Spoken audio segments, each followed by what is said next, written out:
Good morning class. आज 23 नवंबर है और लास्ट क्लास में हमने इंट्रांजिटिव वर्ब का पैसिव वॉइस बनाना हमने सीखा था कि किस तरीके से इंट्रांजिटिव वर्ब का पैसिव वॉइस बनाया जाता है। ये हमने लास्ट क्लास में देखा था, समझा था इसको, ठीक है। और वो इंट्रांजिटिव वर्ब कौन से सेंटेंसेस की थी? इम्पेरेटिव सेंटेंसेस की। किस सेंटेंस की? इम्पेरेटिव सेंटेंस की। अब आज जो हम देखने वाले हैं कि किस तरीके से एक इंटरोगेटिव सेंटेंस का पैसिव वॉइस बनाया जा सकता है। How we form passive voice of interrogative sentences. First of all we have to know about what is an interrogative sentence. कि एक इंटरोगेटिव सेंटेंस क्या होता है। Just a second.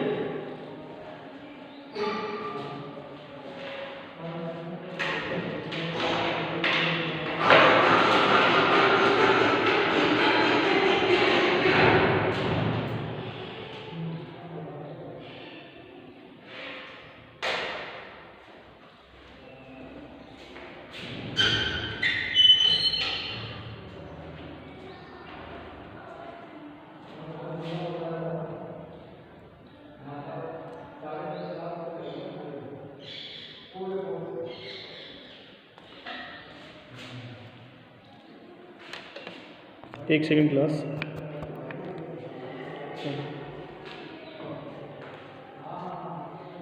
जी, तो हमें ये देखना है कि किस तरीके से एक इंटरोगेटिव सेंटेंस की हम पैसिव वॉइस बना सकते हैं, ठीक है। इसके लिए हमें क्या करना पड़ेगा कि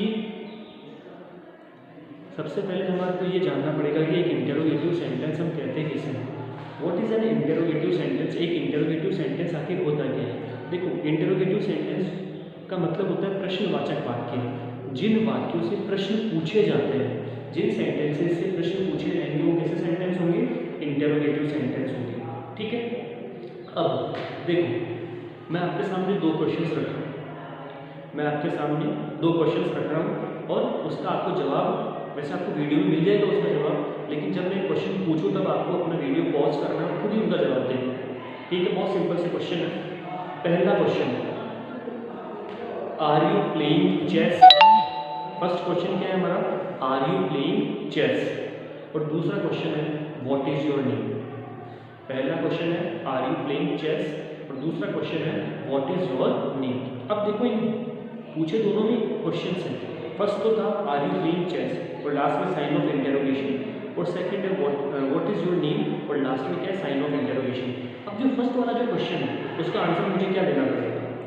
पहला क्वेश्चन क्या है? Are you playing chess. तो इसका आंसर मैं किसमें दे सकता हूँ? येस या नो में।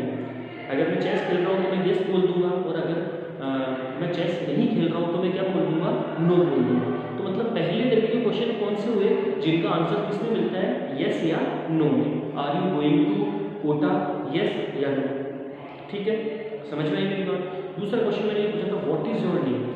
तो इसमें क्या करना पड़ेगा कि हमें पूरा सेंटेंस बोलना पड़ेगा, माय नेम इज गौरव, ठीक है। तो पहले वाले क्वेश्चन में तो हमने आंसर दिया येस और नो में, और दूसरे वाले क्वेश्चन में हमारा आंसर का जो साइज है वो एनलार्ज हो गया, बढ़ गया। समझ में आई मेरी बात। तो पहला वाला जो क्वेश्चन था वो देखो मैंने किससे स्टार्ट किया? आर यू, आर से स्टार्ट किए, और do, does, is, am, are, has been, have been, did, was, were, had been, will, shall, will be, shall be, will have been, shall have been। ये सब हमारी क्या है? Auxiliary verbs. ये सब हमारी क्या है? ऑक्सिलरी वर्ब्स है। और दूसरे टाइप के क्वेश्चन कौन से हुए? WH टाइप के question. What is your name, where are you going, ठीक है, when will you reach you. तो जो भी क्वेश्चन WH से स्टार्ट होते हैं, चाहे वो व्हाट से स्टार्ट हो, व्हेन से स्टार्ट हो, वेयर से स्टार्ट हो, whom से स्टार्ट हो, whose से स्टार्ट हो, हाउ से स्टार्ट हो, हाउ मेनी से स्टार्ट हो, हाउ मच से स्टार्ट हो, ऐसे क्वेश्चन कौन से कहलाएंगे? WH interrogative questions. और जिनका आंसर येस नो में मिलता है उन्हें हम क्या कहेंगे? Yes no interrogative questions. समझ में आ गया? क्लियर है। तो इंटरोगेटिव सेंटेंस कितने तरीके के हुए हमारे पास? दो तरीके के, एक तो येस नो टाइप और एक WH वर्ड्स, ठीक है। अब देखो, अब जब इंटरोगेटिव क्वेश्चन दो तरीके के हो गए, येस नो का और WH वर्ड्स वाला अगर इंटरोगेटिव क्वेश्चन हमारे पास दो तरीके के हो गए, तो इनकी स्टेप्स भी अलग होगी कि हम इन ऐसे क्वेश्चंस को पैसिव वॉइस में कैसे बदलेंगे। सबसे पहले हमारे को ये जानना पड़ेगा अब हमारे को थोड़ा सा रिकॉल करना है, थोड़ा प्रीवियस जाना है पहले वाले टॉपिक पे जो हमने पढ़ा था नरेशन। देखो जब हमने नरेशन पढ़ा था, जब मैंने नरेशन के अंदर आपको इंटरोगेटिव सेंटेंस का इनडायरेक्ट स्पीच बनाना सिखाया था, याद होगा आपको कि जब हमने नरेशन पढ़ा और नरेशन के अंदर जब हमने इंटरोगेटिव सेंटेंस का पैसिव वॉइस जब हमने बनाना सीखा था, तब मैंने क्या कहा था कि डायरेक्ट इनडायरेक्ट के अंदर अगर डायरेक्ट में कोई स्टेटमेंट दिया गया है जिसका इनडायरेक्ट बनाना है, मतलब डायरेक्ट स्टेटमेंट में कोई स्टेटमेंट है जो कि इंटरोगेटिव है, जो कि कैसा है, इंटरोगेटिव है, तो उसका इनडायरेक्ट कौन से सेंटेंस में कन्वर्ट होगा, अफर्मेटिव सेंटेंस में या एसरेटिव सेंटेंस, क्योंकि एसरेटिव में दोनों चीज़ें आ गई, अफर्मेटिव भी आ गया और नेगेटिव भी आ गया। जब हमने डायरेक्ट इनडायरेक्ट में जब हमने इंटरोगेटिव सेंटेंस पढ़े थे, तो हमने इंटरोगेटिव सेंटेंस का डायरेक्ट स्टेटमेंट उसका इनडायरेक्ट हमने किसमें चेंज किया था, एसरेटिव सेंटेंस में चेंज किया था। मतलब जब हमने उसका इनडायरेक्ट बनाया था तो लास्ट में साइन ऑफ इंटरोगेशन को हमने नहीं लगाया था। लेकिन जब हम पैसिव वॉइस पढ़ रहे हैं, तो अगर पैसिव वॉइस में एक्टिव का कोई स्टेटमेंट है जो कि इंटरोगेटिव में है, तो उसका पैसिव भी इंटरोगेटिव में ही बनेगा। समझ में आई मेरी बात? अगर हम पैसिव वॉइस में, चाहे वो यस नो टाइप के क्वेश्चन हो, चाहे WH वर्ड्स के क्वेश्चन हो, कोई फर्क नहीं पड़ता, लेकिन पैसिव वॉइस में अगर एक्टिव वॉइस में कोई स्टेटमेंट है जो कि इंटरोगेटिव है, तो उसका पैसिव भी किसमें बनेगा, इंटरोगेटिव सेंटेंस के अंदर ही उसका पैसिव वॉइस बनेगा। समझ में आ गई यहाँ तक की बात? तो ये हुई हमारे इंटरोगेटिव सेंटेंस की कहानी। मैंने आपको ये भी बता दिया कि इंटरोगेटिव सेंटेंस कितनी तरीके के होते हैं, 2 तरीके की, यस नो और WH वर्ड्स। ठीक है, तो इन दोनों की अलग अलग स्टेप्स होगी पैसिव वॉइस में कन्वर्ट करने की। ठीक है, अब मैंने बोर्ड पर कुछ लिखा हुआ है, उसको मैं आपको बता रहा हूँ, उसको आपको ध्यान से समझना, फिर आपने स्क्रीनशॉट लेना है। आई थिंक आज ये चैप्टर हमारा वॉइस वाला कंप्लीट हो जाएगा। ठीक है, देखिए how we form passive voice of interrogative sentence. Interrogative sentence का पैसिव वॉइस किस तरीके से बनाया जाता है जो हमें देखो, मैंने बोला इंटरोगेटिव सेंटेंस 2 तरीके के होते हैं, यस नो क्वेश्चंस, तो मैंने पहले यस नो पे लिख दिया, those questions which starts from auxiliary verb, वो क्वेश्चंस जो कि ऑक्सिलरी वर्ब से स्टार्ट होते हैं वो यस नो टाइप के क्वेश्चंस कहलाते हैं। ऑक्सिलरी वर्ब का मतलब डू डज से, या जिनको हम हेल्पिंग वर्ब कह सकते हैं, डू डज हो गया, इज एम आर हो गई, हैज एम हो गया, हैज बीन हैव बीन हो गया, डिड हो गया, वाज वर हो गया, हैड हो गया, हैड बीन हो गया, विल शैल हो गया, विल बी शैल भी हो गया, विल हैव शैल हैव हो गया और will have be shall have be हो गया। ठीक है, अब देखो ऐसे क्वेश्चंस जो कि ऑक्सिलरी वर्ब से स्टार्ट होते हैं उन्हें कौन से क्वेश्चंस कहेंगे, यस नो क्वेश्चंस कहेंगे। अब ऐसे क्वेश्चन का पैसिव वॉइस इन 4 तरीके से बनता है, इन 4 स्टेप्स से बनता है, तरीके से नहीं, ऐसे क्वेश्चन का पैसिव वॉइस इन 4 स्टेप्स से बनेगा। देखो पहला स्टेप क्या है, change yes no form in assertive form. जो यस नो जो फॉर्म है, मतलब एक्टिव वॉइस में जो यस नो जो फॉर्म है जिसका आंसर यस या नो में आना है, उसको सबसे पहले किस फॉर्म में चेंज करना है, एसरेटिव में चेंज करना है। किसमें चेंज करना है, एसरेटिव में चेंज करना है। सेकंड है, after that follow the general rules.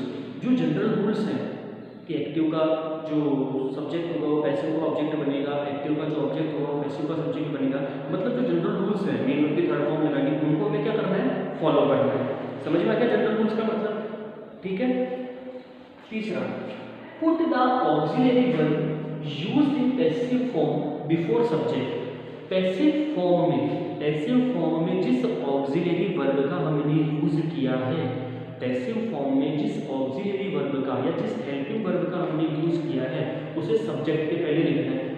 किसके पहले लिखना है, सब्जेक्ट के पहले। किसके सब्जेक्ट के पहले, पैसिव के सब्जेक्ट के पहले। समझ में आई मेरी बात? पैसिव फॉर्म में जिस ऑक्सिलरी वर्ब या जिस हेल्पिंग वर्ब का हमने यूज किया है उस ऑक्सिलरी या हेल्पिंग वर्ब को पैसिव सब्जेक्ट के पहले लिखना है।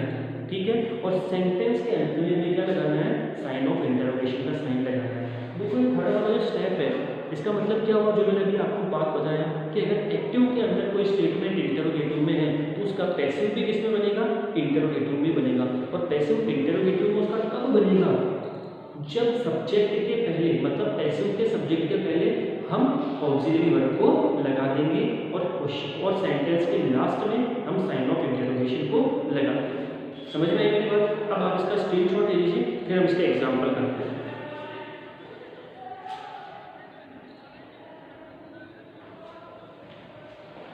यस क्लास, देखिए इसके एग्जांपल मैं इसको लिखा पड़ा ताकि इस स्टेप्स के हेल्प से हम एक और एग्जाम्पल कर सकें।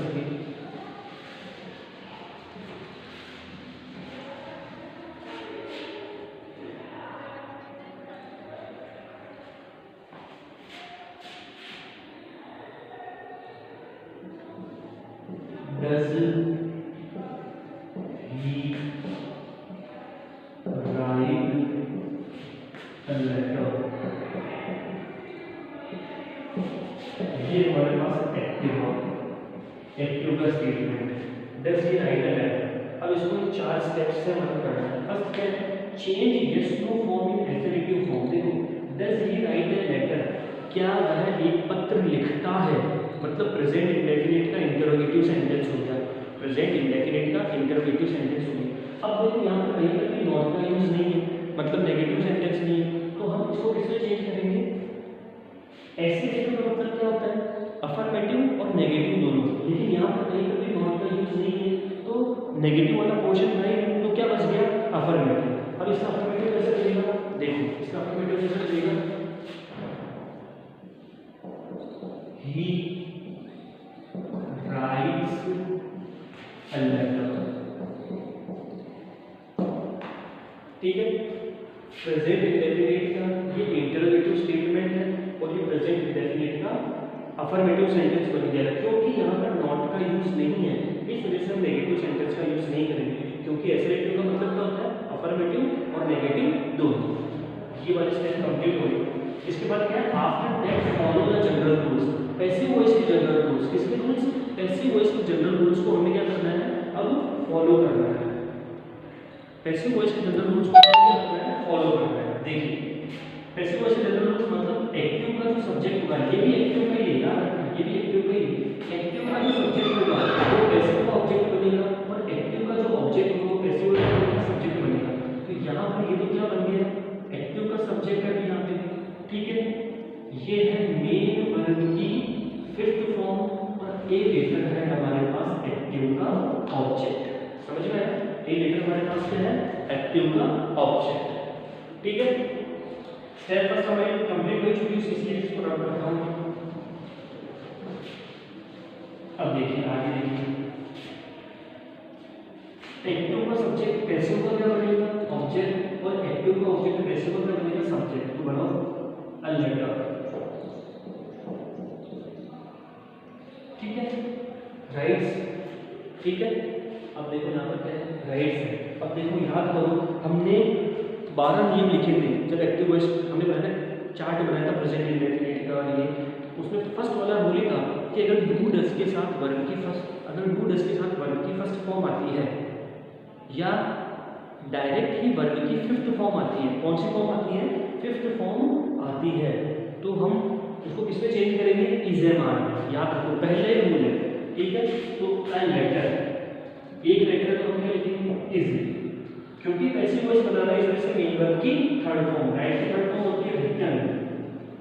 अ letter is written by, he का ऑब्जेक्ट बनता है हिम। ये वाला स्टेप भी कंप्लीट हो गया। इस वाले स्टेप में इज कैसे आएगा वो आपको जब देखा, जब मैंने एक्टिव पैसिव स्टार्ट किए थे और मैंने आपको एक टेबल बनवाई थी, याद है? उसमें हमने पहला रूल लिखा था, 12 रूल हमने लिखे थे उसमें, ठीक है। उसमें पहले नंबर वाले रूल और